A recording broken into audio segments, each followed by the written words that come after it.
I'm sorry. I'm not, oh, I gotta stop share here. Who, Betty, who's the one who did this drawing? I wish I knew. I think I don't know.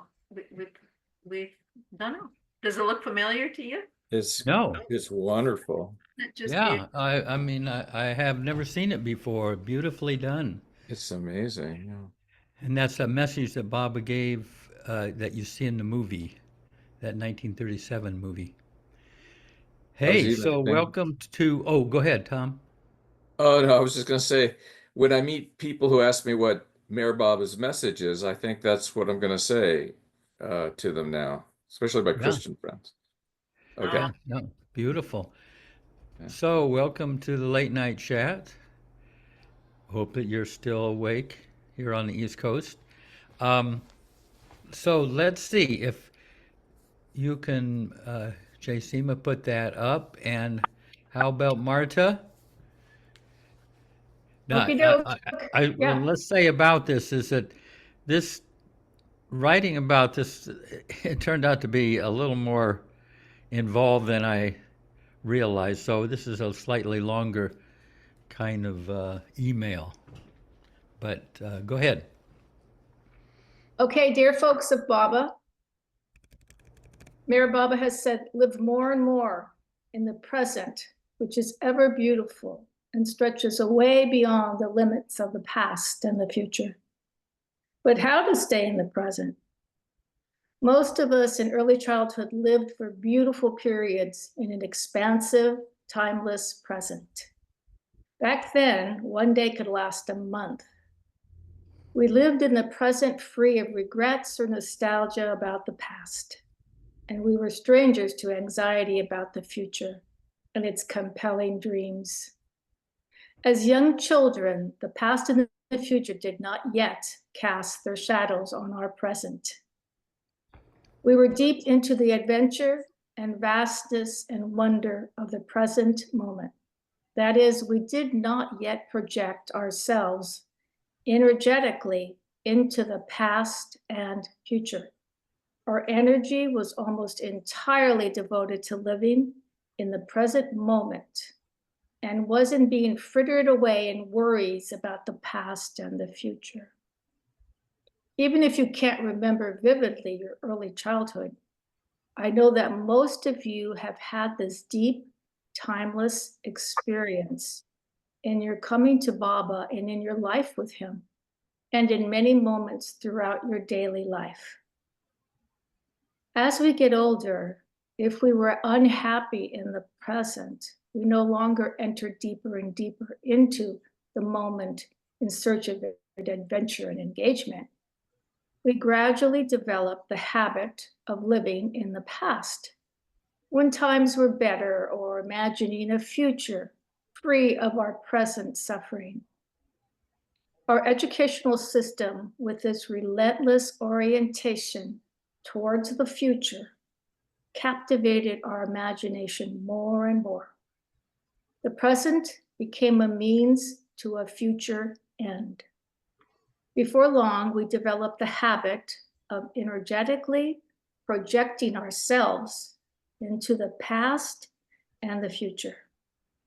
And we even began wanting more and more to be someplace other than where we were. Leaving the timeless, expansive present of early childhood, we were now trapped as permanent residents of the passing world of time and space. But then, thankfully, Baba came along from beyond time and space. In my very early years with Baba, while I was in college, I frequently agonized over what I was going to do with my life, and I was nostalgic as well as regretful of many things in my past. One day, Baba asked me inwardly, "How much are you in the present?" I focused within, pondering this deeply at some length, and concluded 10%. For me back then, the present was mostly just a blur between the past and the future. Sadly, as adults, we lose touch with the expansive, timeless experience of early childhood, except in rare moments. Many think of this period of our lives as just a fantasy that we eventually grew out of. However, Baba is inviting us back into the realm again. How can we remain in the present moment without always going energetically into the past or future? That is the great challenge of those who are opening up to the inner dimension, the spiritual realm within. How to stay in this moment and still remain practical. Darwin was a great help to us in this. He introduced the practice of giving things to Baba. In giving our emotions, desires, and deeper feelings to Baba in the present, it is possible to stay energetically out of the past and the future. This method was of immense help, which Baba worked on with us. For example, rather than going back and reliving past events, we would focus on the nostalgia or regret we felt about the past and give this energetically to Baba in the present. In this way, we would remain in this present without going energetically into the past. And the same is true for the future. We would give our anxiety or our hope for the future to Baba in the present. And in this way, we would remain in this moment.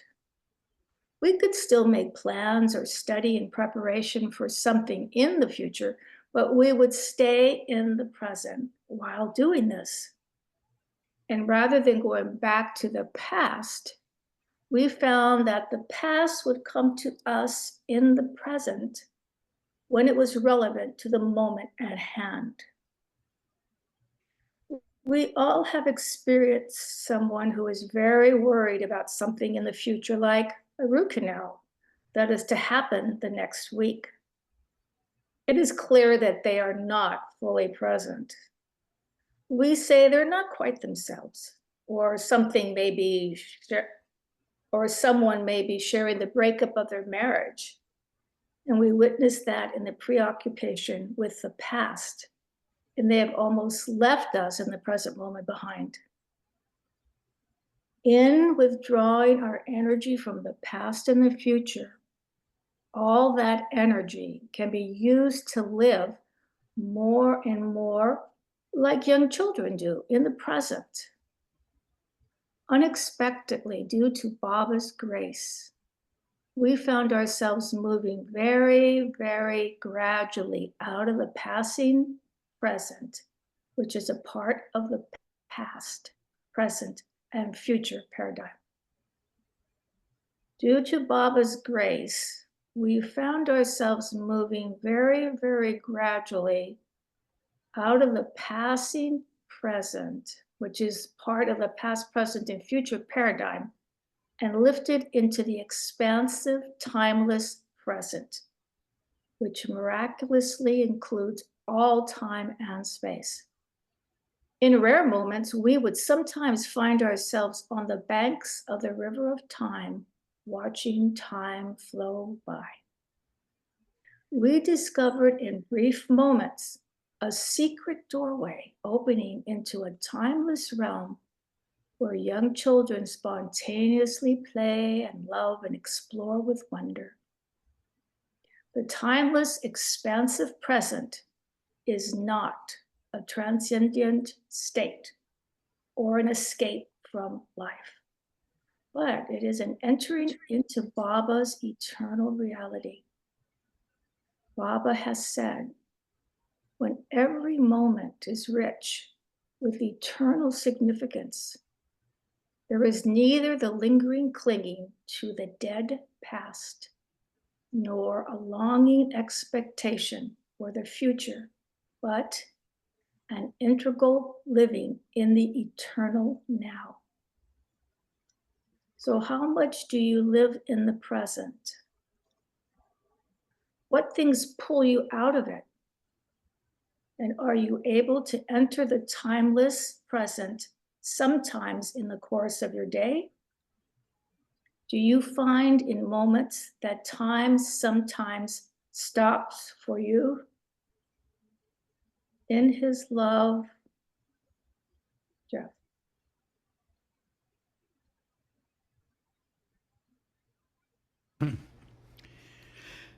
I don't know if I hope it turned out to be a little more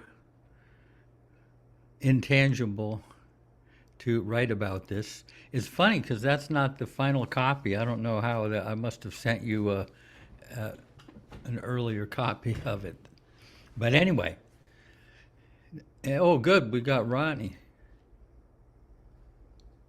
Oh, yeah, Jeff, I wanted to, I have these songs that where I've taken Baba's messages and just little discourses and things and made a tune for him. And one of them that I came up with was from the discourses, which you had an excerpt from in that letter. So I'd like to flesh that out a little bit and expand that excerpt from the discourse. Yeah. The spiritual infinity of the truth. I believe that's the name of it. Yeah.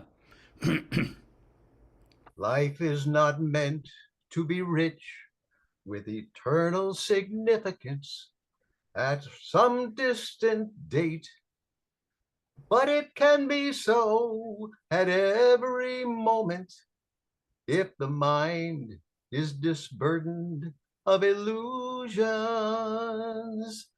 Only through a clear and tranquil mind is the true nature of spiritual infinity grasped, not as something that is yet to be, but that already has been, is, and ever will be eternal self-fulfillment.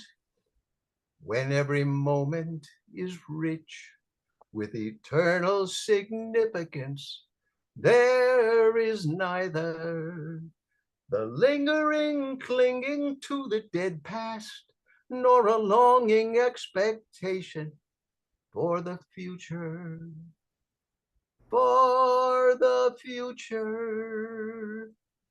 But an integral living in the eternal now, the eternal now. Only through such living can the spiritual infinity of the truth be realized in life. Thank you, Ronnie. That's one of my favorite passages Me in too. Baba's discourses, and it's actually I think that it's the passage that Eckhart Tolle really kind of confirmed his whole and kind of clarified his whole approach to time, which you find in The Power of Now, because he lived next door to some Baba people long before he became famous, so he read all of these things. Wow. Peter. Yes, thank you, Jishima. I know there's so many different ways that we can live in the present and whatnot. Like for me, sometimes like when I play sports or watch sports on TV or like play music like that or do improv or like be in plays, like that helps me personally.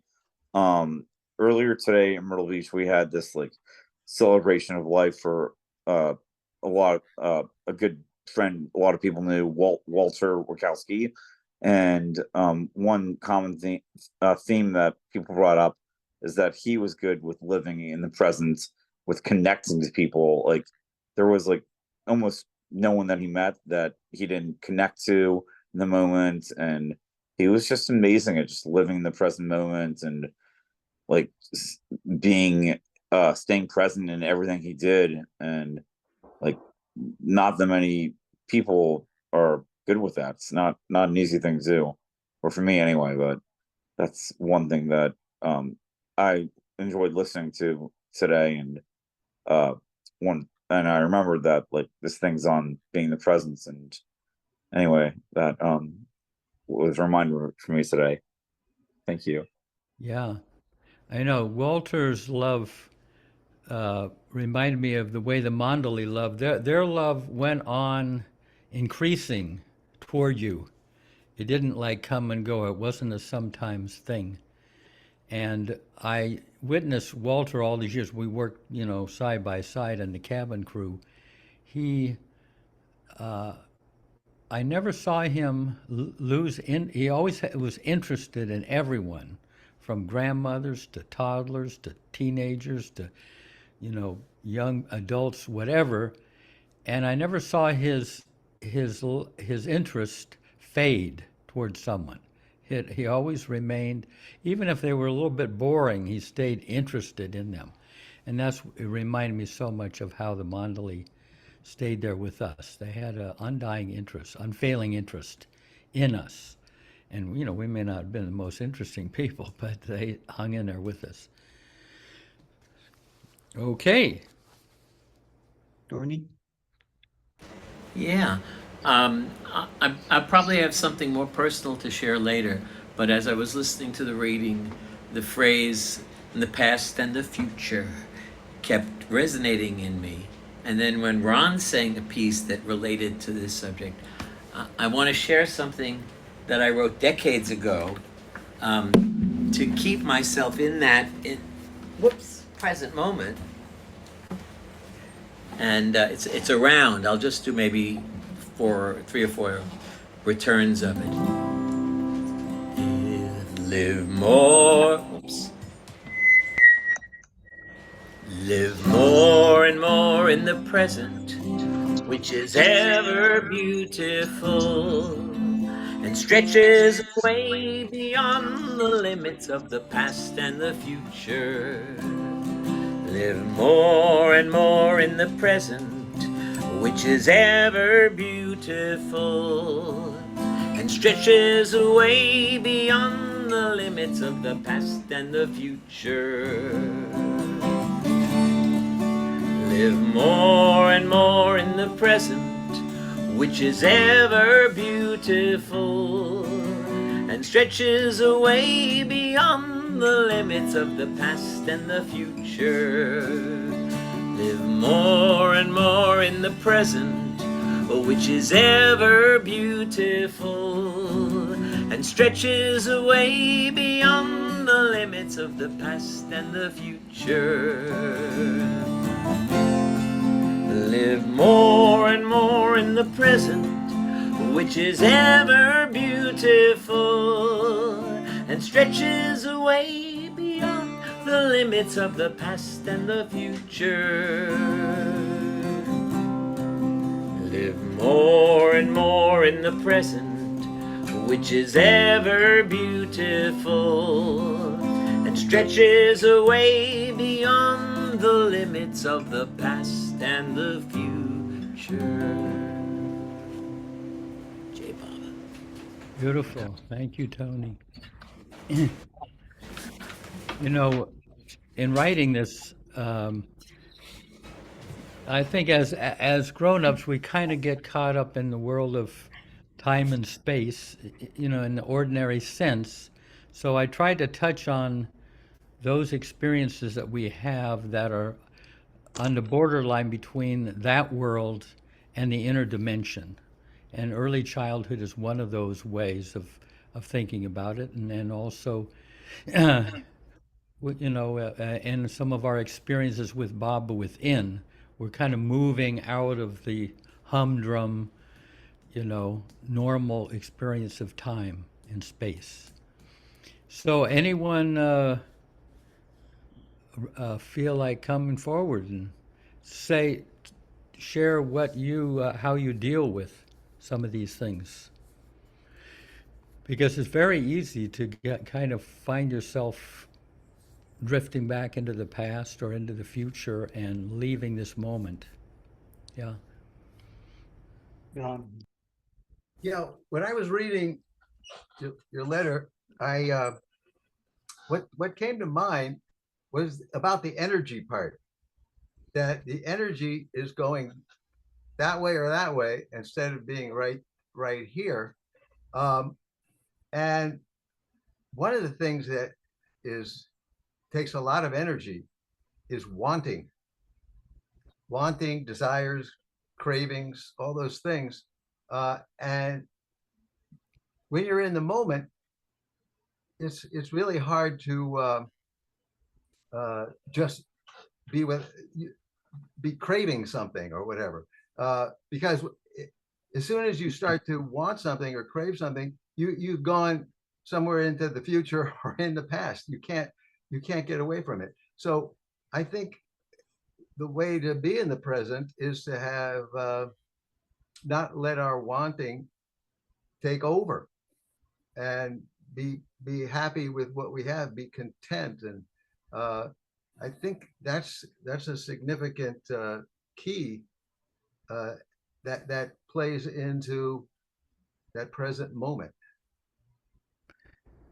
Yeah, yeah. That was kind of one of the points, is withdrawing all the tentacles of Yeah. consciousness kind of out into the past and the future, all the energy that's tied up there, and marshal it up into this moment.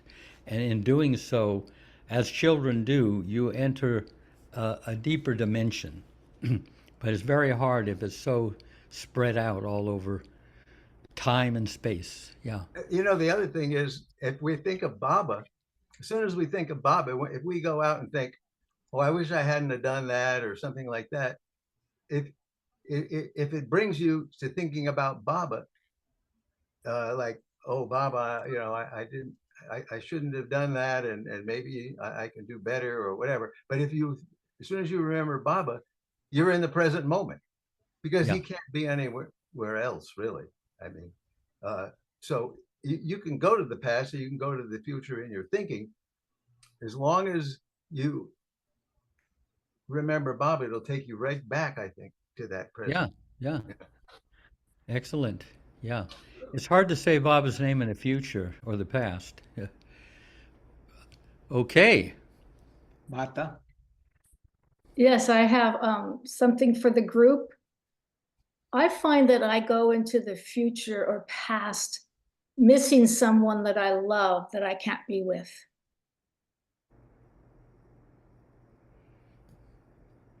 So how do you bring that into the present when you're missing them either from the past, or you're missing that you can't see them in the future? Go here. Yeah, that's a good.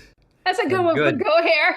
I I go would here. just- I would Lord. just I would just share one thing on that I've experienced, where I'm remembering someone in that way, and I settle in the awareness that we are at that moment connecting now. Oh, And- that's and- good.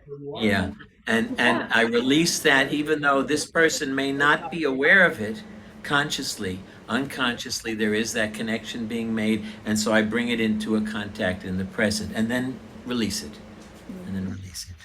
Yeah. Oh, that's Well good, said. Tony. Yes, Yeah. go here. No, well said. I was just listening to Tony. Very well put.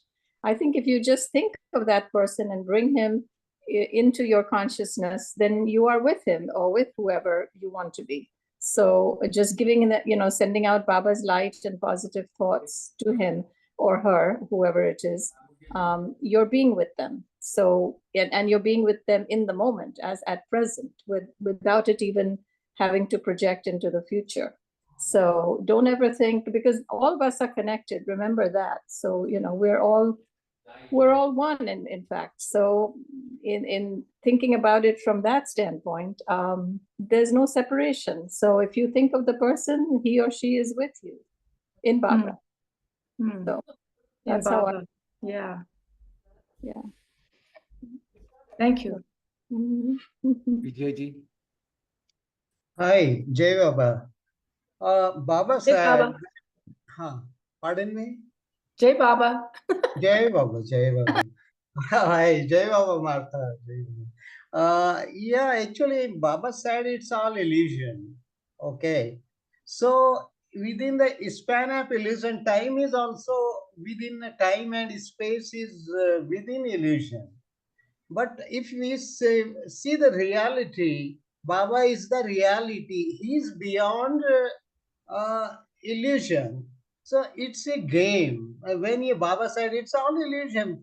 I say we are watching movie, and if we miss the present, we miss the movie. We should watch this world like a movie, because Baba, it's a big theater. This entire world is a big screen, and whatever our daily things we are watching every day, it is like a movie.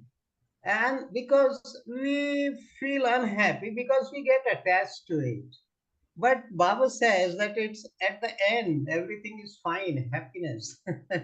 When the film ends, you are happy. So if we think of Baba, he will take you slowly out of, recite his name. He will take you out of illusion. And then you will see, oh, it's all game, it's illusion, it's no more reality. And yeah, it takes time. Yeah. Jai Baba. Jai Baba.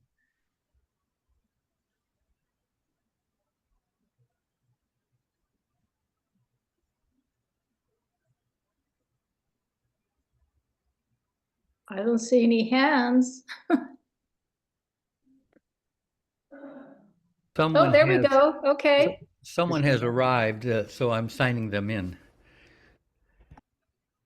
We're Christina. good. Yeah, Christina.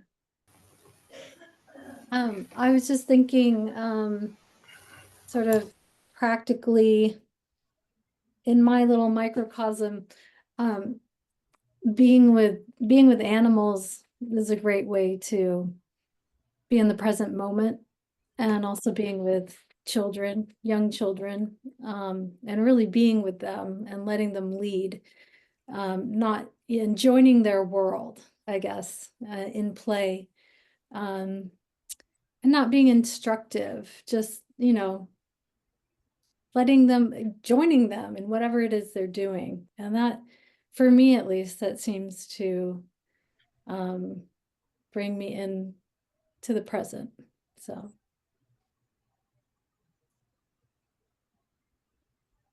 Beautiful. I find the same thing. They are in such a great world, and you get to what do you say, tack off of their energy, so to speak. Yeah. Denise.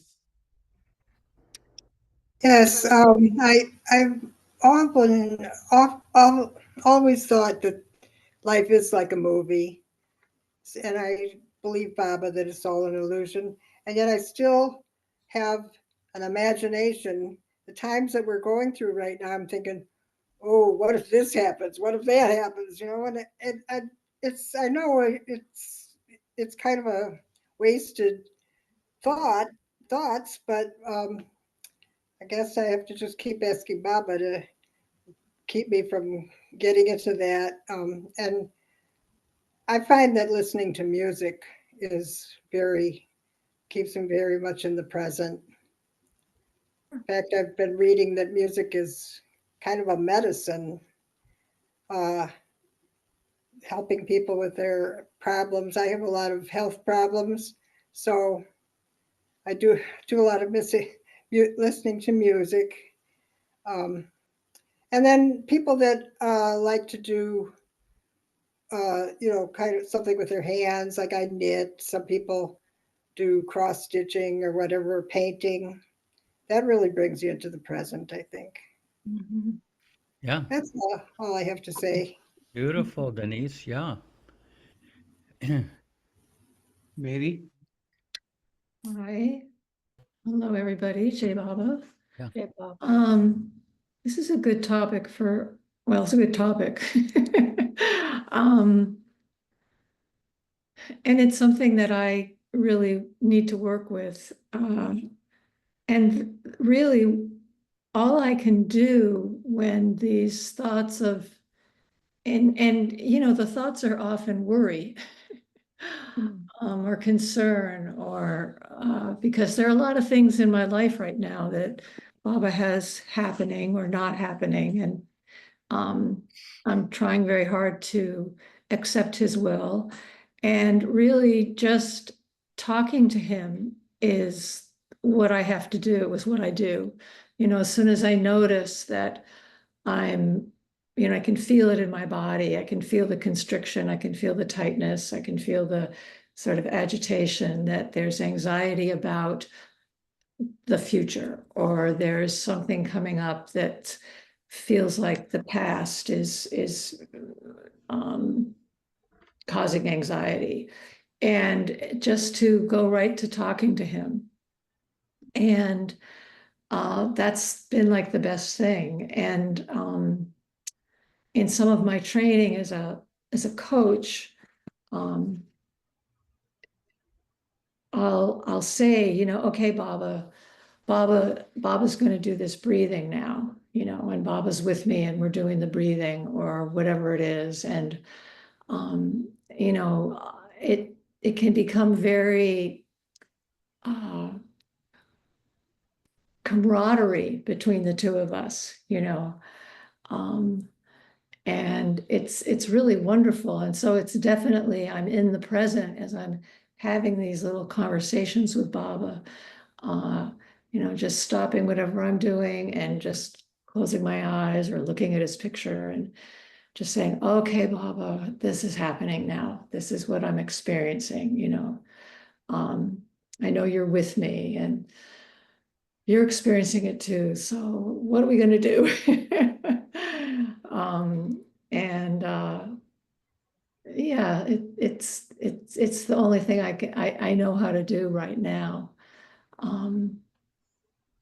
And it seems as though where he has me in my life right now, with the different things that are happening, that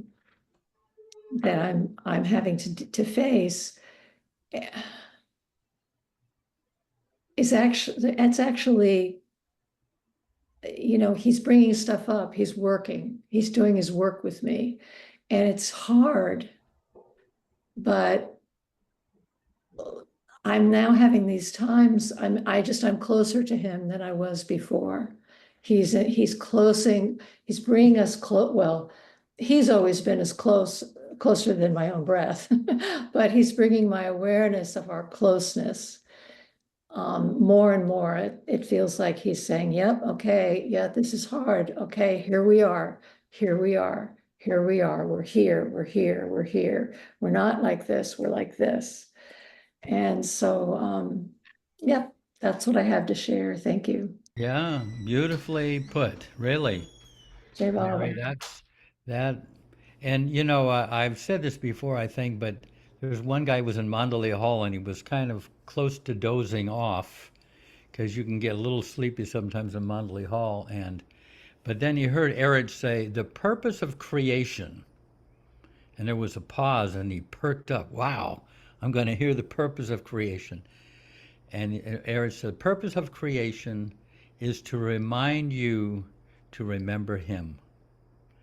So all these, the good things can remind you, Baba. The anxious things can remind you, Baba, as you're doing, and it keeps you're being pushed to remember Him. That's the purpose of creation, is to Yeah. remind us. And it He seems like, is pushing me definitely to yeah, remember it. Thank yeah. you. There's a line also I quote sometimes from Mark Twain. I've been through many trials and tribulations in this life, and most of them never happened. Yeah. Yeah. Yeah. Well, I'm very grateful for everything Bob is doing, even though I complain. Yeah, yeah. No, that's beautiful. Line.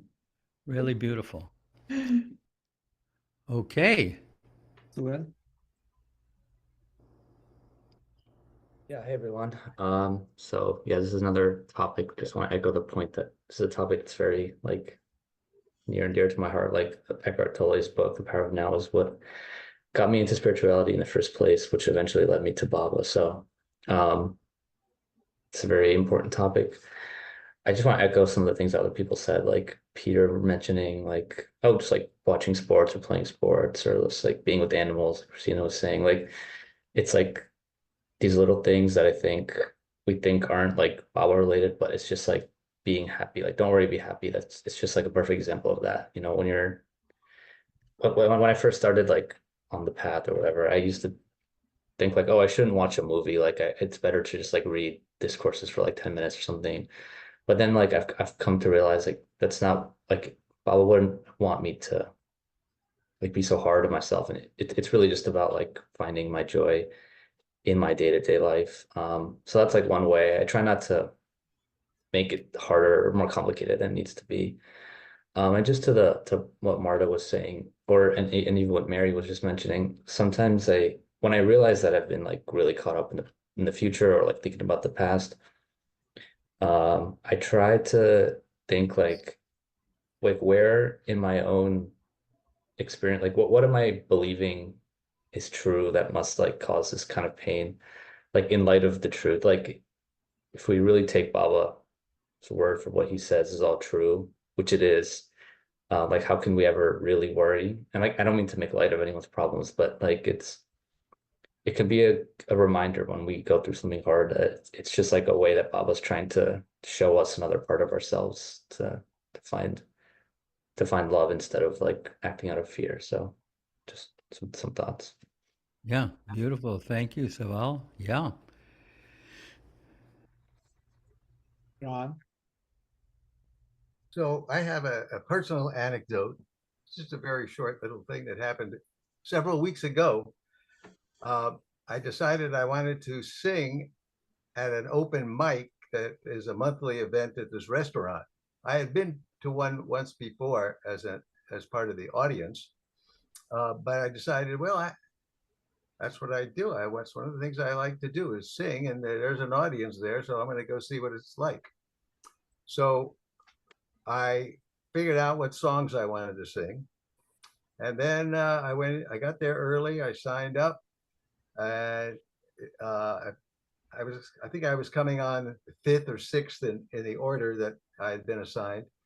And so I walked over to where my guitar was so I would be ready to come onto the stage they have there.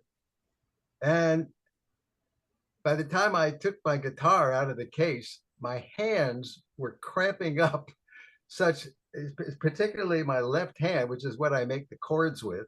Even if it would have been the right hand, I still would not have been able to play. I just wouldn't be able to play with my hand doing what it was doing. And so there it is, just what Jeff was saying before, something comes up and it makes you think of Baba. So I had to, say, okay, Baba, I was thinking I was coming here to play some songs and I'm about to walk onto the stage and I'm not going to be able to play. I told this guy who was doing the microphones, I said, I don't think I can play because my hand, he said, nah, that's all right. Don't worry about it. I don't even know if you heard me, but I all of a sudden just felt something in my hand, and I had been putting it in my pocket and I was rubbing it and I was whatever I could do. But by the time I sat down, it had passed, which it always does, but it could last for a long time. This was happening right when I was supposed to go on. So anyhow, I did think of Baba at that point. And it was that situation and that happening that caused it. And it was a great lesson. And gonna have to do something about this hand cramping thing, which I've started to do. Anyhow, thanks for listening to this. Yeah. Well, it looks like you came there that evening to think of Baba. Yeah. Well, think And about you Baba. robbed the people of the music. Yeah. No, I'm just joking. Okay. Rich. I kind of love that story, Ron. It's so funny. But I have this tendency to try to think in terms of old psychological terms in transpersonal psychology.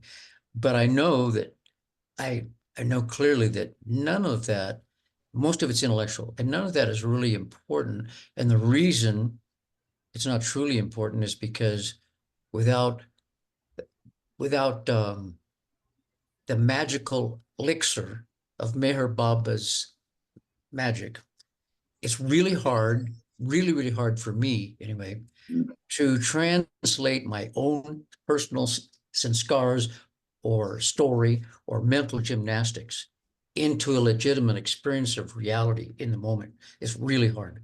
And if I get stuck on something, there's just no way other than thinking of Baba to try to move through it.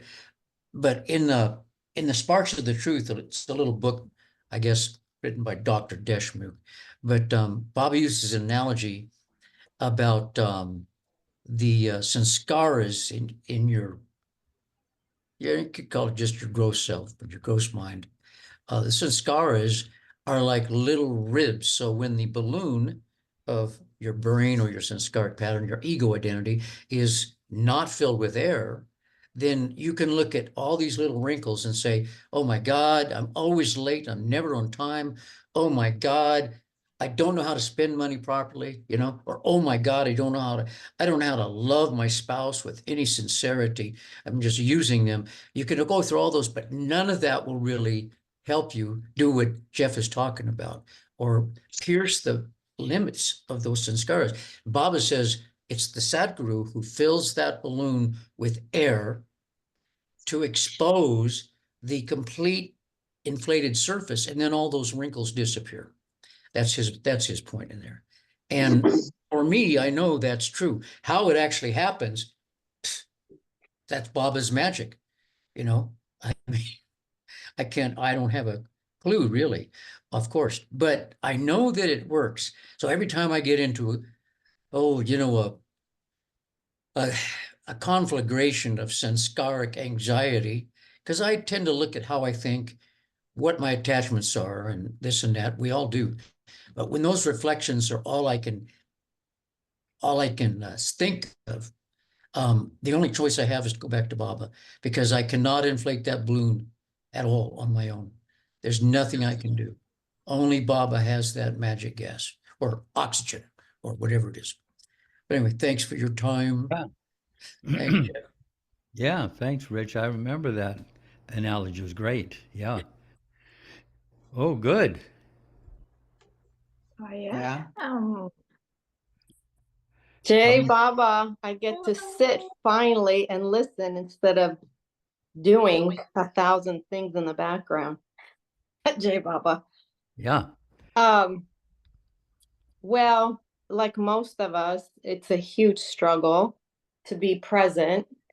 And I'll tell you, when things go my way, I can really be present. When, right, like if I'm at the Mayor Center, wow.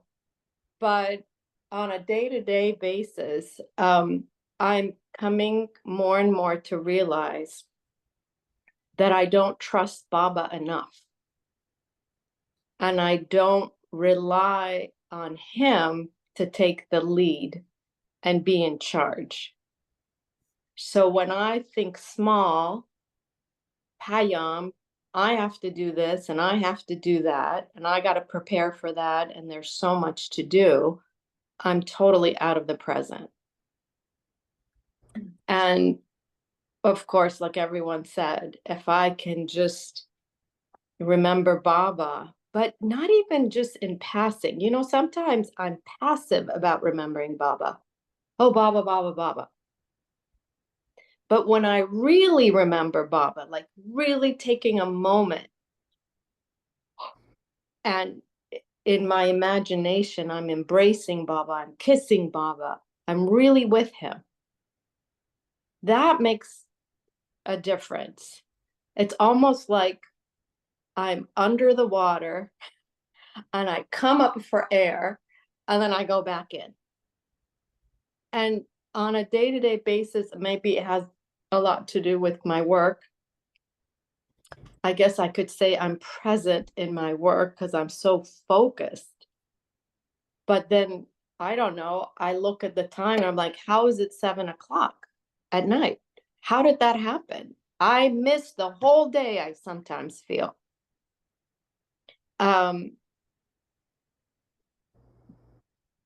So being in nature, of course, being with children.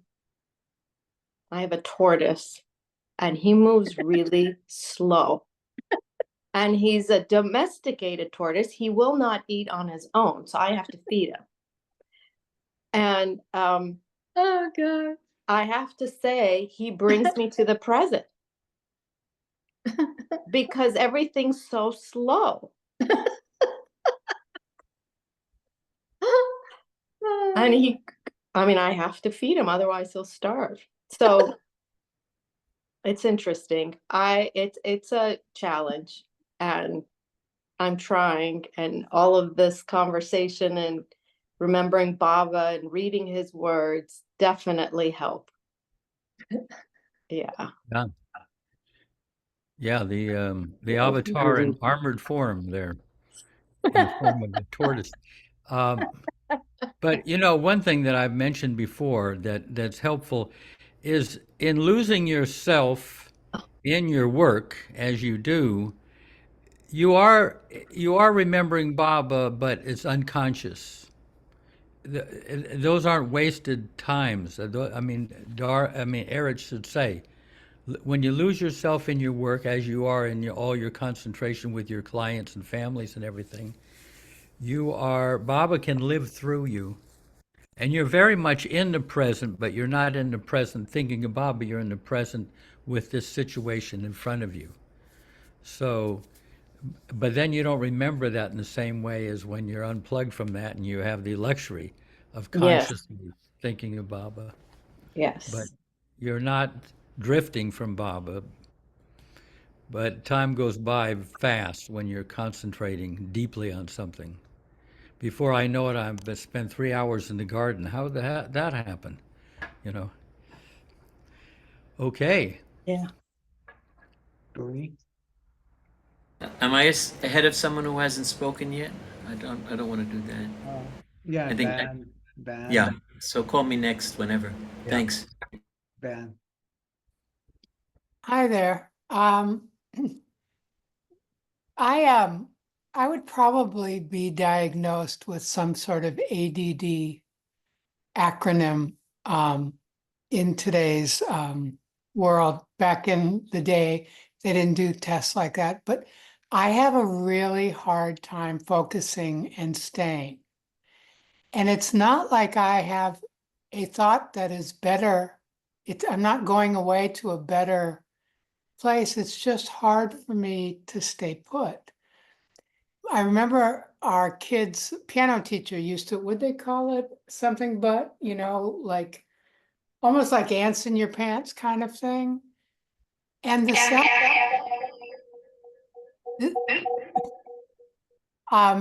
this afternoon, we had such a special afternoon.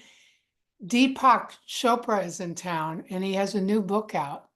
And he came to speak, and the facility was the theater auditorium at my high school.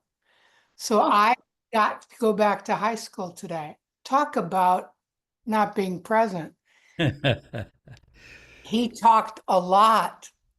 He talked such Baba stuff, it was off the charts, but he talked a lot about being present. And there's just something I wanted to share he has a thing called STOP, S period, T period, O period, P period. He says S stands for stop. This is so when you want to have a reaction. Sorry, this is when you want to have a reaction, when you're about to react to something, which will take you out of the present. So S stands for stop. T stands for take 3 deep breaths and smile from your head to your toes. O, observe your breath. And P, proceed with awareness and compassion. So I thought that was really, really good. And as he's saying all this, I'm fighting to stay present. And so I turned to Terry and I said, I can't believe this is Jeff's topic tonight, what he's talking about. So I think I'm rambling now, but thank you for letting me share. Jai Baba. Yeah, no. I like your description of the workings of your consciousness and mind. It's helpful. We're all kind of dealing with versions of that. Tony. Tony just got caught in a cold wind from the Arctic.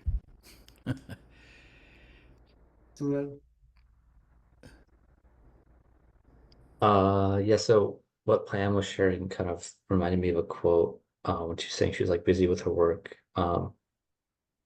There's a quote from there's this book called Practicing the Presence of God. It's like Brother Lawrence, who used to be I guess a saint in I don't even know what century, but um he was like just very like devoted to God, and he was someone that just worked in the kitchens at the I guess monastery where he lived. And so he has this like really nice little poem or quote you could say where he's talking about Jesus, but I mean he says Lord of all pots and pans and things, since I've no time to be a great saint by doing lovely things, make me a saint by getting meals and washing up the plates. Warm all the kitchen with thy love and light it with thy peace. Forgive me for all my worrying and make my grumbling cease. And it's just like I don't know, it's just the way he writes about trying to remember Jesus. It's just a nice reminder that we can all, in literally anything that we do day to day, be present and do it for Baba. Yeah, that was one of Darwin and Jean Shaw's favorite books. They were very, and they would often quote that, of that presence. I believe when I was at the bookstore in Myrtle Beach, it said like this book was recommended by Baba to, I think, Kitty. I'm not sure exactly who it was, but it was Baba recommended. So if you need another recommendation, a more legit recommendation. Yeah. Yeah, that's even better than Darwin Shaw. Yeah. Sorry, what's the book you're referencing? It's called Practicing the Presence of God. Let me just make sure that's correct. By whom? His name is Brother Lawrence. Yeah, the Practice of the Presence of God by Brother Lawrence. I can put it in the chat too. Amazon has it. And it's a very thin book. It's no big tome that you have to struggle to get through. Yeah. Tony.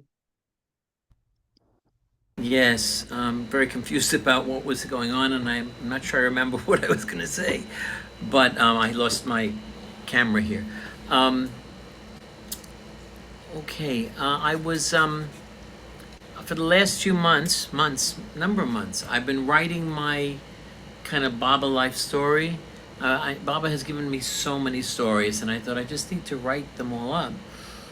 And I intended not just this 303 story that I've shared sometimes.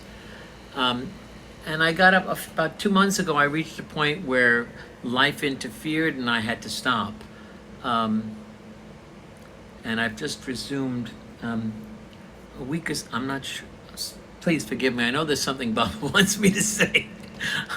About a week ago, I was asked to be the guest speaker at Meher Sipas, which is a Google, a YouTube Baba thing. The main speaker is Farhad Shafa, but there are others. Sometimes Charles Haynes has spoken, and I was asked to speak kind of on anything, but there was a hint about your work at the UN, your life with Baba at the UN. And so I find myself again rewriting about the past. To prepare for that, I'm doing just endless rewriting and reliving these experiences. And it's kind of like being dead and reviewing your life after you've passed away. And you get to see things in a gradually evolving perspective. So it's kind of seeing the past from the present. One of the things I noticed was that in my life with Baba, something I had never seen before, it's like it's in 2 volumes. And in the first volume, which was the first 30 years of my life, I was coming from, astrologically, you'd say, the moon consciousness, the unconscious, the emotions, the connections, the feelings. And the last 30 years was the sun, the next 30 years was the sun consciousness of action and in the world and doing, which was the UN part. I'm sort of feel like I'm rambling, but what Marta was saying is what sort of triggered this for me. In those first 30 years, there was so much emotional involvement and connection and a great deal of love for certain people, and who wound up not in my life anymore externally, but they are always in my life internally. And as I write these stories, I'm thinking, well, I don't know if they're two different women. I'm thinking, I don't know if she's even still alive at this point. And the other, I would so love to be able to give her the background of everything of this Baba story that was happening. But it doesn't feel like it's a right thing to make external contact. And so when that thought comes up, I have the internal connection, I make it, I send what I have to send, and let it go. I would sure love if Baba would allow these things to reach some deeper understanding than they were in when I was younger. But I have learned that to give it that much and no more, that sincere internal connection, and then give it to Baba. I'm not sure if I've said whatever Bob wanted me to say here because I got lost, but that's it. Thank you. Good. Always nice points. Wow. Yeah, Jeff, you mentioned, Ron mentioned this earlier on too, and I'd kind of wondered about it myself. You used the word energy and giving things to Baba energetically. You use that word energy in a number of different contexts in this. It was really a good letter. It really made me think about this. And my sort of question is that a couple of people have mentioned worry and anxiety, and to me, that state, being worried or anxious about something, has an energy of its own. I know Baba says that it's a complete waste of energy to worry, and yes, I get that, it is. But it's when I'm deeply into a worry or an anxiety, that's where the energy is. I can't seem to redirect that. I mean, I'm not really sure how to give that. Yes, sometimes it helps to just sit and say Baba's name and try to calm down and be more in the present. But often the negative energy of worry and anxiety just sort of takes over, and I can't match that energy. I can't find an energy to give that to Baba or redirect it. I don't know if that makes any sense, but it's a very difficult thing to do. No, very good point, really. I mean that's one of our major challenges right there, is to have this energy that's kind of committed to some worry, and how to get out of the inertia of that and let it flow toward Baba. I mean, to project it toward Baba. I mean, to get the inspiration to do that. Right. You know, because it does, like I say, it tends to create a certain inertia. It does, yes. But I mean, I always feel, by trying, you just try to do it and everything, and you get help from Baba as a magnet to draw it out of you. I mean, Darwin was always very about being proactive, rather than just getting stuck with a swamp of anxiety. You try to find an outlet proactively. How can I get this swamp to flow there toward Baba? You know what I mean? And I mean, that's, I guess, takes a tremendous amount of creativity. But even to know that it's possible, Yeah, I mean that a lot of Darwin would kind of put these things. These would be like seeds, or these would be things that I hadn't really thought of when I was young. That you don't have to just sit there with that. There is, you can be creative and find various ways to find a way for it to flow to Bob. But like, just to kind of give you an example, I think I've given this example before. Like, suppose I've got jealousy, and that jealousy is getting triggered, just in small ways throughout the day or week or something, and everything. Well, Darwin says all those just even little things, not when it becomes a swamp, but any little trigger of anxiety, I mean of jealousy, go on giving them when you have the energy to do it. Because if we don't do that, what happens is that since I'm not giving this jealousy to Baba bit by bit, so Baba's kind of stuck. What happens is he gets me to fall in love with this woman here, and we go together for a while, and then she falls in love with somebody else, and then bam, now I've got jealousy. I mean, it's playing itself out in my outer life, which is much more complicated because now I got two people that I have to kind of deal with. So if I had been giving it kind of all along, little bit by little bit, it wouldn't come and blindside me. You know, I mean, these little efforts, little efforts like of worry, be giving that to Baba so that you don't have some major worry that suddenly incarnates in your life, where it's now in time and space, and you really have to deal with it. I don't know if that makes sense, but it's like being proactive, Makes a little lot by of little. sense. Thank Yeah, you. yeah, Jeff, can I jump in here for a yeah. sec? Good. Okay.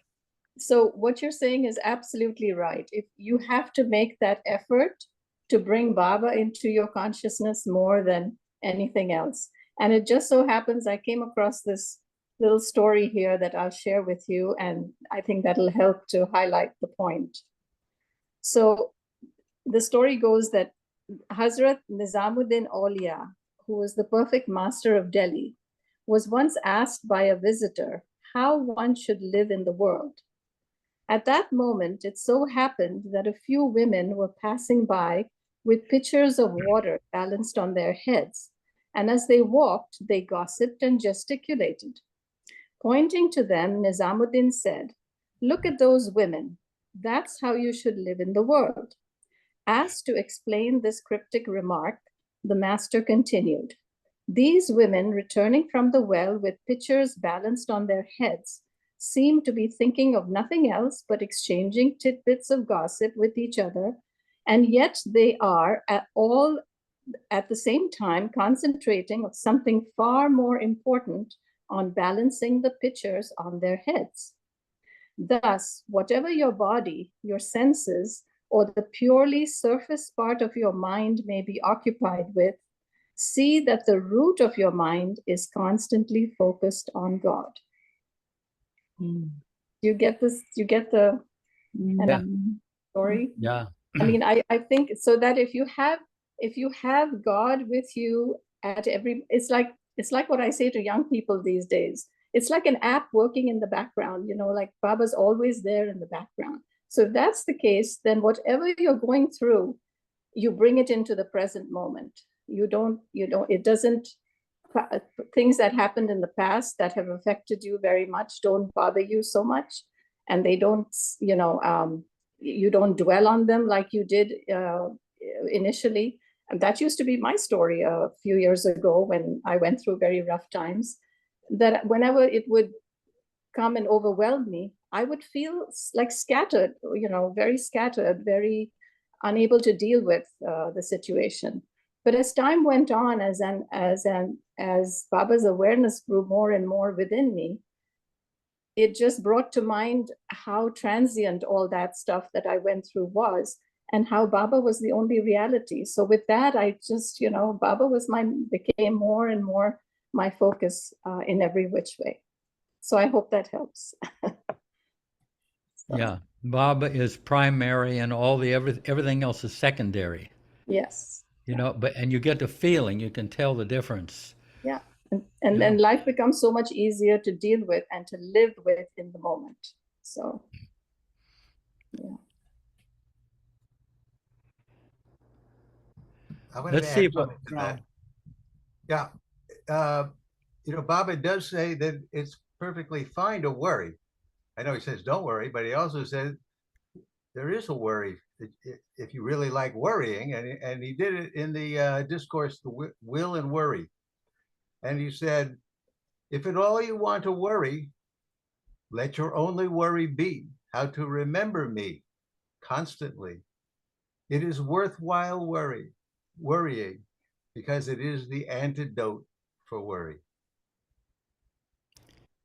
yeah, you kind of jump in full barrel. Yeah, But that's a good worry to have. yeah, Denise? yeah, thank you. Yeah. Well, I didn't know what the subject was tonight, but it's kind of interesting that something was in my life tonight that pertains to the past. It was my 60th high school reunion, which I didn't go to, but for some reason, I thought I should be prepared to go. I don't know why, because I had two friends, and I know I've lost track of them. They probably wouldn't have been there. I wouldn't have known anybody. I'm not walking very well anymore, but I can drive. But I paid the $50 in advance in case Baba wanted me to go. And tonight Baba said no. So I didn't go, and all is well. You I don't know came here. why I wanted to go.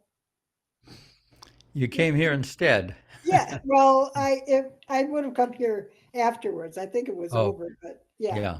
but still, I probably would have been too tired to come here if I'd gone to that. But anyway, it's just a funny thing that happened.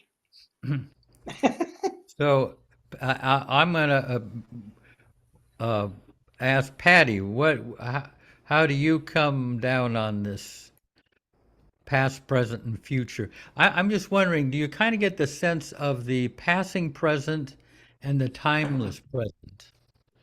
That is, I mean, it's hard to put that distinction into English, but there's the passing present, and then the timeless present. Things are not moving along. Time is going by, but you're somehow stopped. But Wow. anyway, I'm gonna go. Let's go to Patty though. Yeah. Wow. Everyone, this is so thoughtful and so important and so relevant at every stage of our life. I'm just going to say, first of all, about the timeless presence and the passing present. I've had experiences in my life over periods of my life, certain active times where through sports, number one, kayaking the Colorado River, there was nowhere I could be but in the present moment, in the bowels of the earth, because I don't know if very many of you have been in the Grand Canyon, but it is going to the soul of you. It was my experience, and it was on my 40th birthday, so we're looking at 35 years ago, but it was a profound experience for me because every view was spectacularly designed. The water was incredibly difficult. I was with a group of 13 people. But in that experience, I left everything. I mean, there was no world but the water and the canyon and what we had to do. So it was a remarkable journey in, because at the process of, you had to confront your fears and Was I going to drown? Was I going to let somebody down? And these are classed differently than most classes. It's classed from a 0 to 10, and there were several strong classes of water. But aside from that, the presence of that amount of ancientness, I don't know what to say about that. I mean, it brought the presence of the divine so close. That was a reality.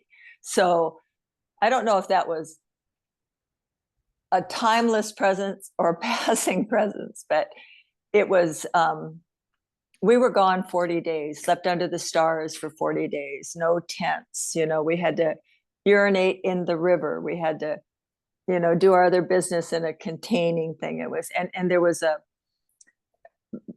I wasn't even going to talk about this, but I don't know why I'm talking about it, but it really was a profound experience. So I'm going to jump a little bit to being first aware of Mayor Baba and having my first trip to Myrtle Beach. Now, to me, that was time stopped. And there was nothing, that was the honeymoon that we all probably have had at some point with Baba. And that was early in 1971. And I really felt no worry, expansion, childlike curiosity, enthusiasm, all of what I think are more of the higher qualities. There was no fear, no nothing. I mean, everything was just as it was meant to be, and I was with it in those moments so strongly, so strong. And of course, things pass, and I do know that many of my experiences with running with the torch, with being at Marabada, Marazada, there were, we all know those days that didn't end. I mean, they became weeks and months, and in a 24-hour period, you could not. Well, Diane, I think you're Yeah, there was lots of experiences where you can't believe you spent 24 hours. It was like, well, shouldn't that have been a month or something? I mean, you don't really think about it, but you did hindsight because you were just so full and so focused and so floating in the atmosphere. Now, I've had times here in Eugene, walking with Wayne, where we actually, and I've shared this before, where we actually realized that we had, through the anniversary of the train coming through Eugene, Oregon on, I think it's the 9th of January. And we show up at the train station, and we had a timeless moment where we actually were expanded through dimensions to be in Eugene in Maribad. And it was a profound moment. So that was energetically expanded. I mean, just absolutely expanded. And I do want to just say one thing about, this is just a little deviation here, is when you are worrying, I know that good worry would be to remember Baba, but you are, a being is contracted, and Baba says, I can't work through you if you worry. If you worry, the energetic properties of your body doesn't allow the divinity to flow through it.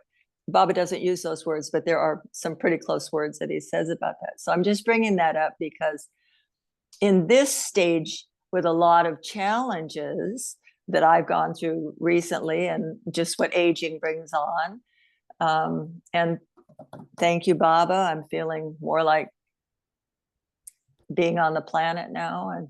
And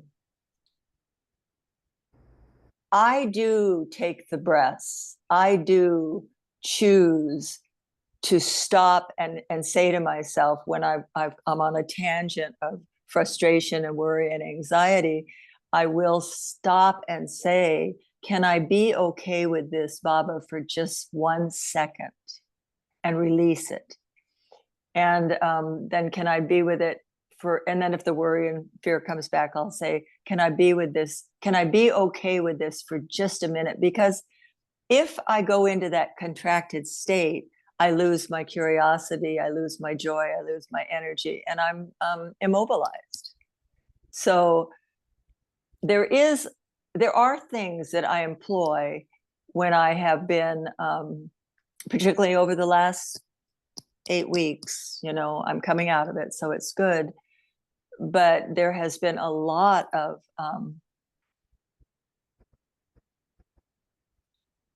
opportunity to look to the higher road, if you will, to look into the space of our extended creativity, our extended joy, our extended enthusiasm, and to bring back into the flow of the infinite within us, the source.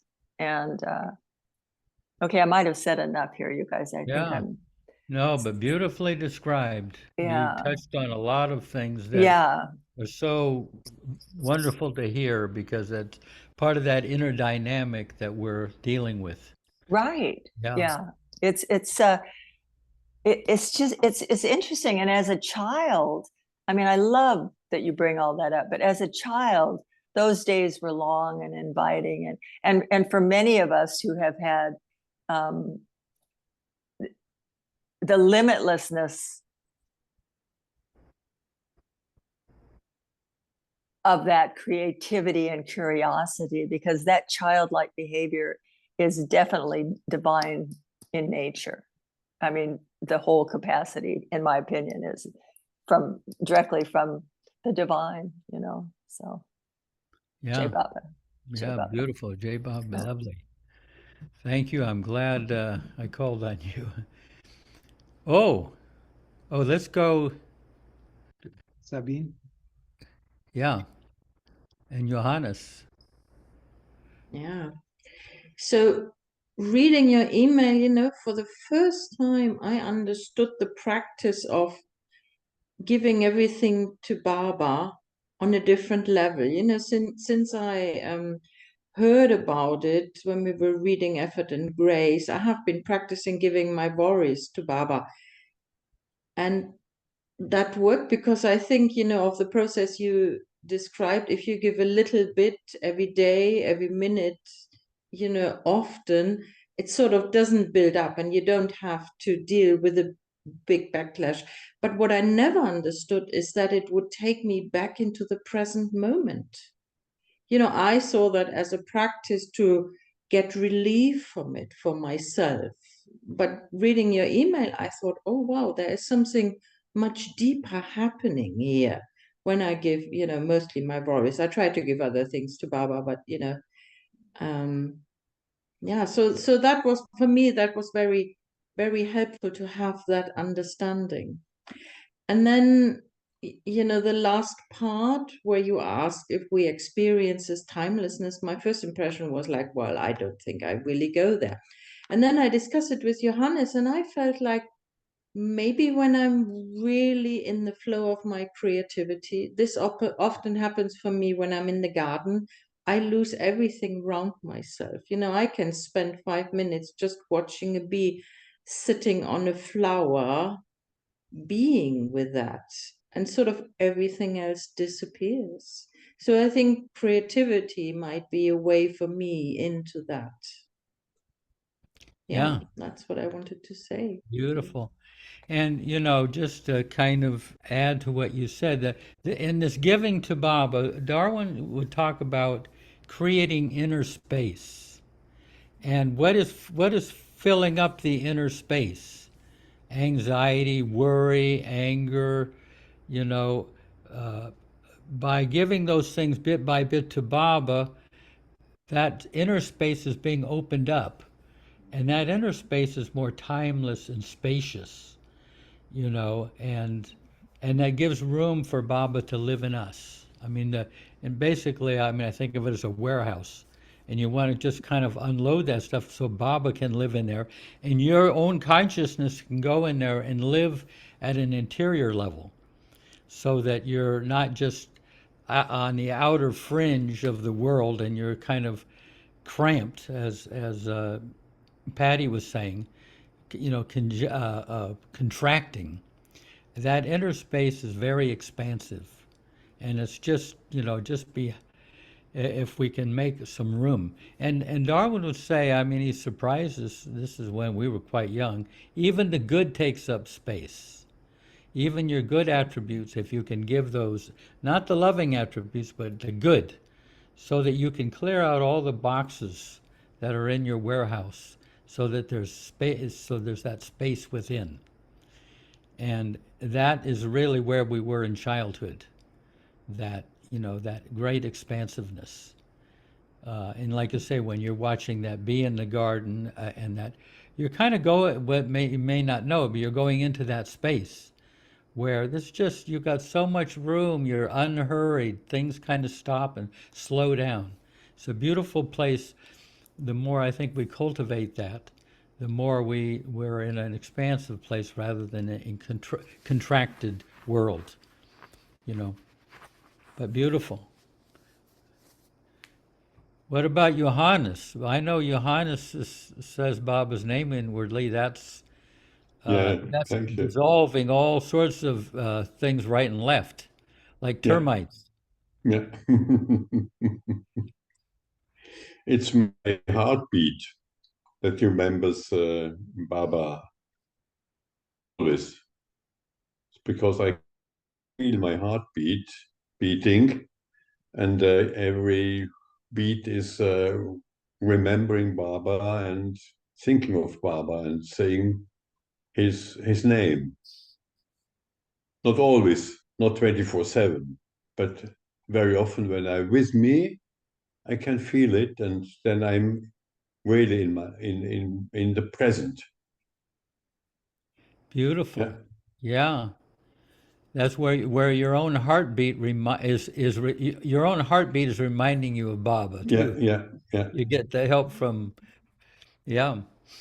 I do it with the breath, in the inhale and exhale of the breath. So my breath is actually continually reminding me to say Baba's name. Yeah. Yeah. There are all sorts of neat ways, but that's lovely. I guess I don't feel my heartbeat. I'm not that, but I can easily aware of my breath in and out. But before we go to Rich, let's see, Deneen, anything that occurs to you about living in the present, those moments where you go to a deeper dimension within yourself? Uh-oh, you're muted. There I am. Yeah. Hello. Yeah. One thought came to me earlier when someone was talking about worry, and that was how one of the things that I think Baba helps with is, if you seek his guidance, is just to take the very next step. Just sometimes a step of action is what relieves the worry in the moment, and then letting him take over from there. Like, then I'll know what my next step is because I can ask Baba for that next step. So I don't have to look at the whole picture, and I don't have to figure it all out because I know he's got me. And as far as time, what did you say? Timeless presence, and what was the other one called? The passing present. The Passing passing present. present is tick-tock, second by second by second by second by second. Yeah. What I think of it is like passing presence is like, I'm doing the dishes, I'm making, I'm doing things that are passing, but I'm in the present while I'm doing them. But timeless presence, timeless presence for me is like, I think she referenced it when she was talking about watching a bee. The natural world, noticing things, taking time to stop the mind and actually notice the beauty. It's beauty that brings me there. If I start to look at the sky, if I notice the scent as I'm walking by a tree full of flowers, it stops me. It can stop me. If I feel, if I feel the wet on the earth, if I take my shoes off and I put my feet on the ground, tactile, just the senses. I mean, we are given this earthen body. If we focus on what the senses can take in, it just brings me into a very deep state of presence, and it can stop me from analyzing the crap out of everything, which is what my mind normally wants to do. Yeah. Because even today, like, I mean, I even spent some time with Jeff earlier today talking about some of the stuff that's been driving me nuts in my brain. And tonight I went home and I have a cement driveway or whatever, and I lied down on the driveway and stared up at the sky, and just the change in perspective. Instead of being on my feet, I was on my back looking up at the sky, and I could smell, again, the senses. I could smell the summer air. I could see the stars in the black sky, and it just started to change me.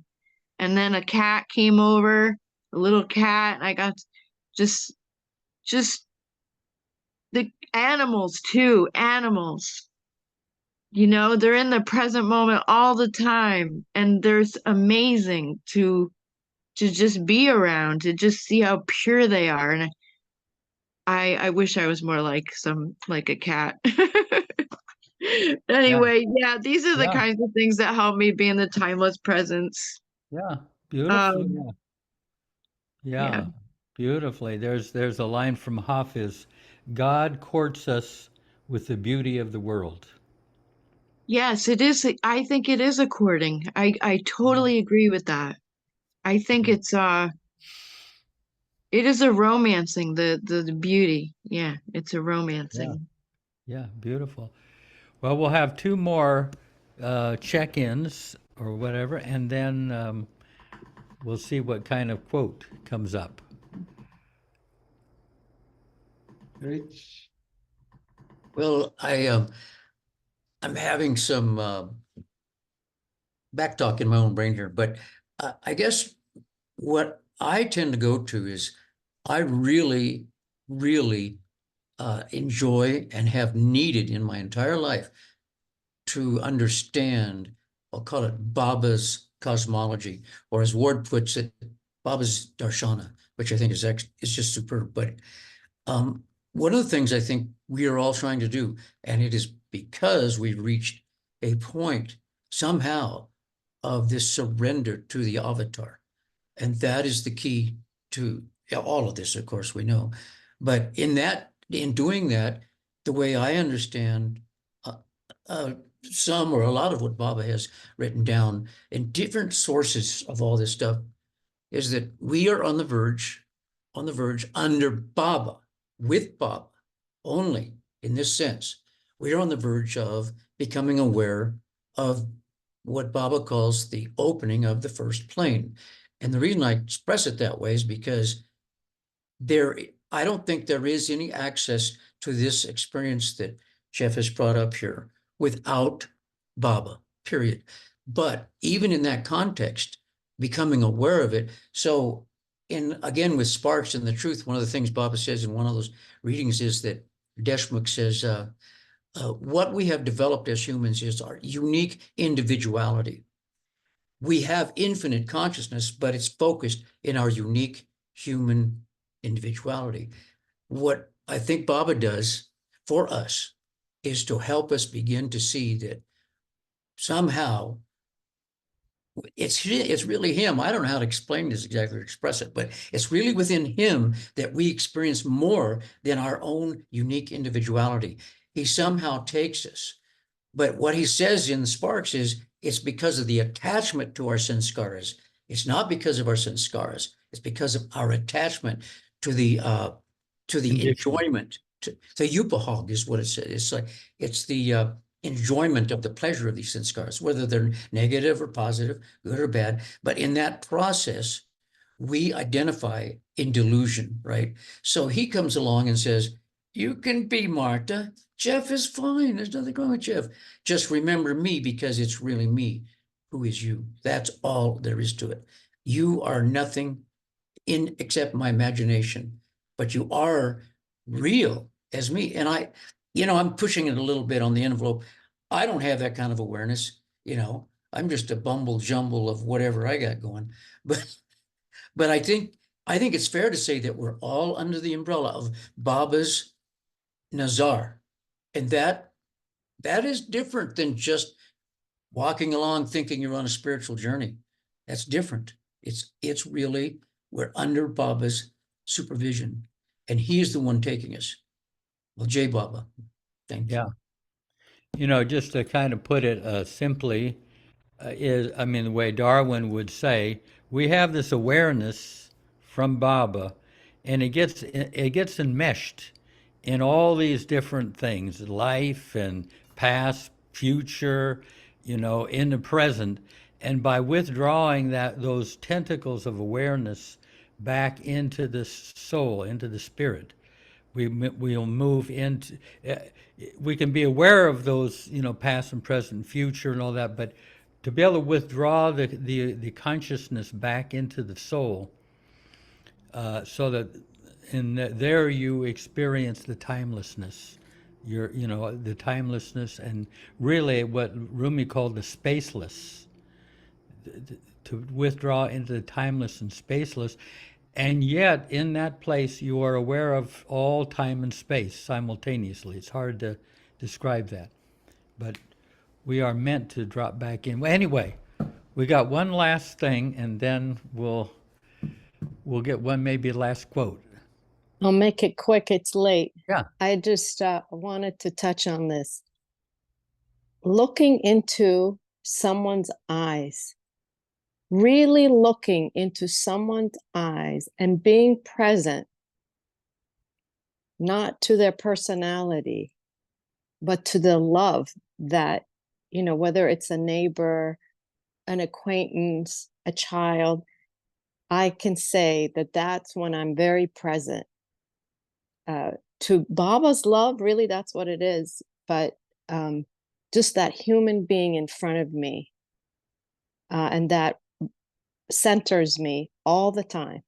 If I can remember to just look at them and truly look into their eyes. Yeah. Jai Baba. Beautiful. Yeah. Yeah. Have we got anyone got a last minute quote before we have some silence? Sure, I have a quote, Jeff.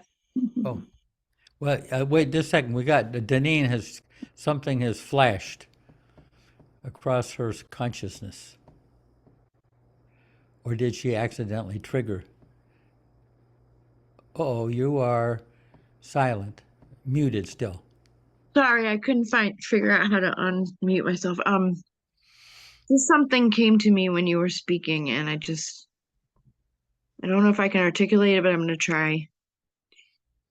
It's almost like when we're in timeless presence, it's almost like we're like the Baba is mirroring, our energy is mirroring Baba's. It's almost like when I'm looking into the sky at the dark night and the stars, and the energy opens up in me, it's almost like Baba is showing his face to me, and I'm a mirror for it. I don't even know if that I'm struggling to say it. It's almost like we're looking into our energy becomes his. We are the doer for him. We are the mirror. We are reflecting his own energy because we are becoming him when we're in this timeless energy of that oneness, timeless experience. We're actually inside him. We're actually him because we're experiencing that energy of which he is, which is timeless, amazing, beauteous presence without being anywhere else or needing anything else or wanting anything else.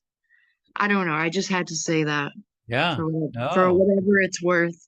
It just felt it for a minute. So Beautiful. No, really, that's another way of describing where we're heading.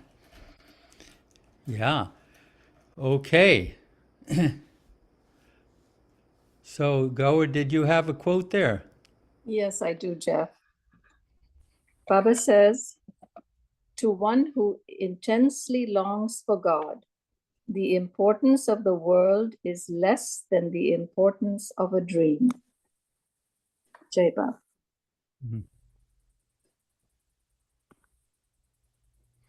Can you repeat that, please? Yeah, good. To one who intensely longs for God, the importance of the world is less than the importance of a dream.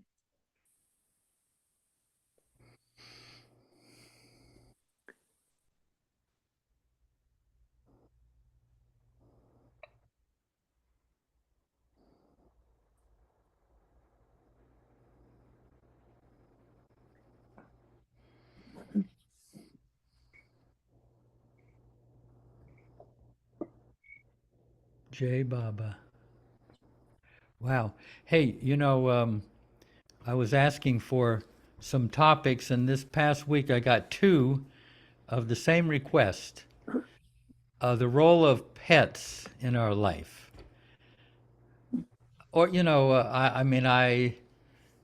don't have a pet, so I'm gonna have to unpack this a little bit and maybe do a little research. But the role of animals and say that you might even say the natural world. I don't know if that would be something that people could share in, you know. But because pets have such a innocent love is so beautiful. There's this saying, if you locked your spouse in the trunk of a car with your dog for a couple of hours, when you open the trunk, who would be happy to see you?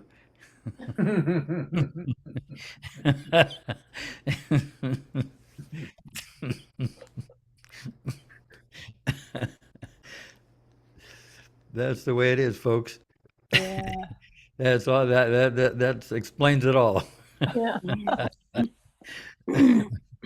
The one on fear also was a good idea. Oh yeah, the one on fear. We got to remember that. That's a good. Don't be afraid to talk about it. I'm terrified. No.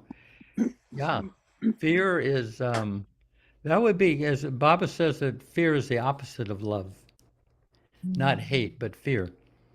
Yeah, it would be that's another one. Keep that in mind. And yeah. And anyway, let's see.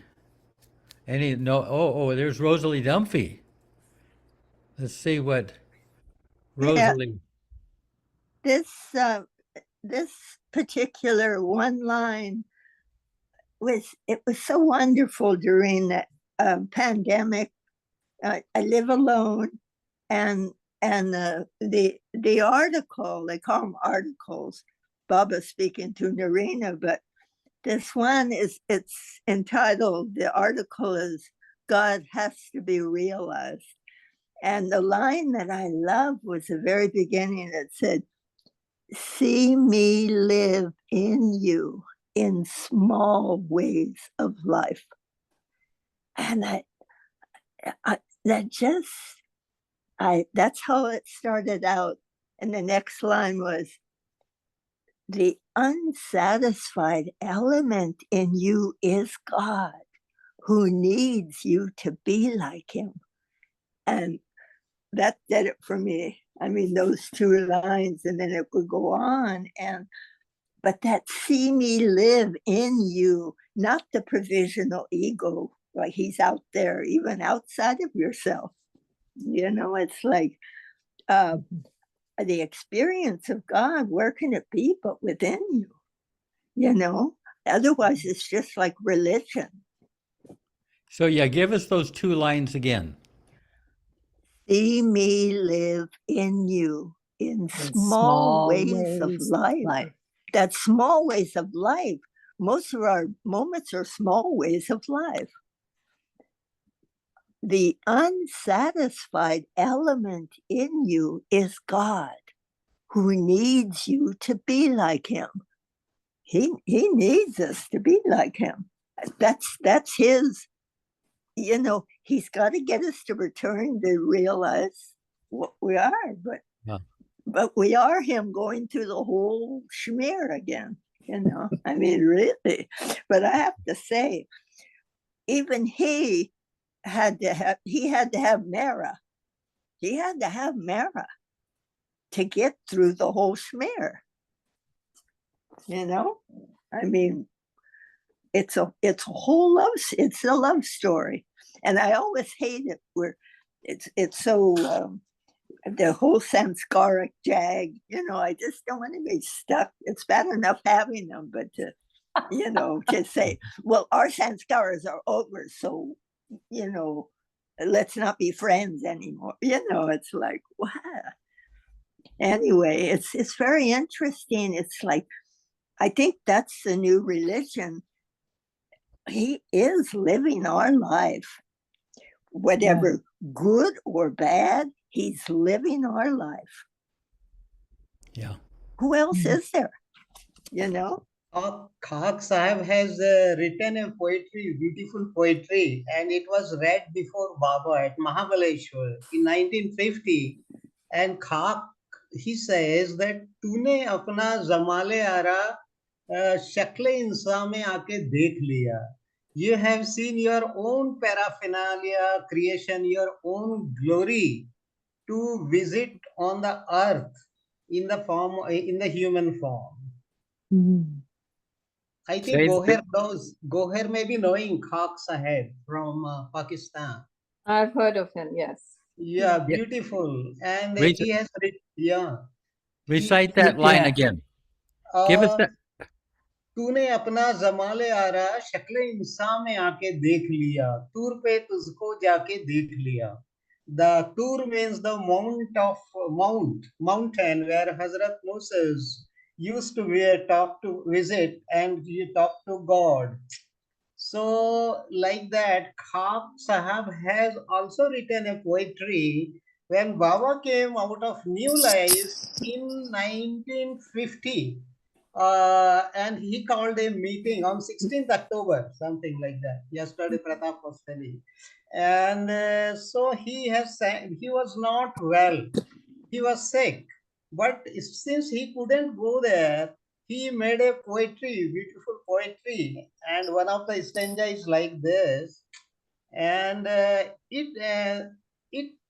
say that he might have also been liberated after, because they forgot this poetry, and Baba reminded them that if Khak has sent anything, note, and then they read out this poetry to Baba. But give us that line again, the one you translated. तूने अपना जमाले आरा शक्ल इंसान में आके देख लिया. You have descended on earth to see your own beauty. You have descended on earth in the human form to see your own beauty, whatever paraphernalia you have created. So yeah, beautiful. Yeah. Okay, well, the people on the East Coast, we got to give them some relief. But thank you, and I'm going to see about pets.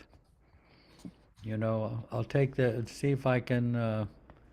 Like that movie, like the movie Harvey. You know, that movie Harvey, where he has a giant rabbit that no one can see. But that's like the whole thing of the provisional ego. You know, most of us can't see Baba, but we're relating. And that, I love that movie. That is really about the provisional ego.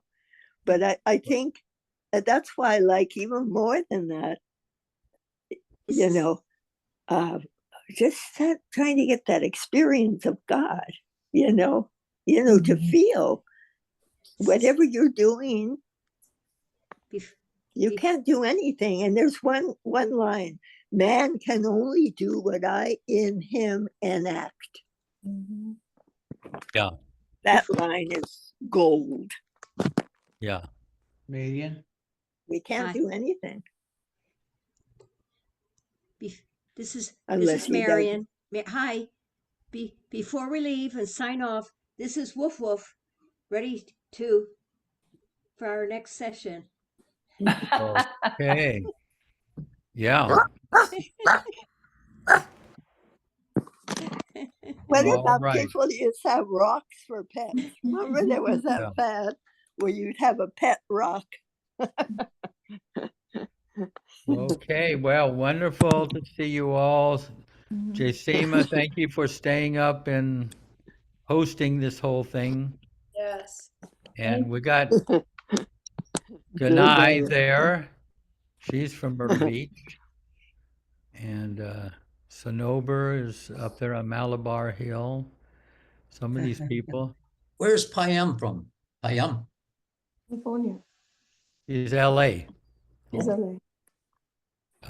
Up It's on still early here. Yeah. Malabar Hill, there is morning. Yeah, 3 hours earlier, I remember. Okay, Jeff, go to bed. Okay, I'm going to Jai bed. Baba. Good night, Jay I've been up Baba. since 4:30. Yeah. Okay. Thank you, Jay Baba. Bye. Jai Baba. Jai Jay Baba. Baba. Jai Baba, Tony. Hey, Jai wait. Baba. Hey, wait, Nasreen. Wait, we got to get Nasreen. Okay. Okay.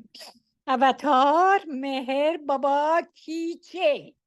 Avatar Meher Baba Ki Jai. Avatar Meher Baba Ki Jai. Jai Baba, Jai Jai Baba. Baba. Wow. Thank you, Thank you, Jai. Dad. Ah. Thank Thank you, you all. thank you. Baba. Jai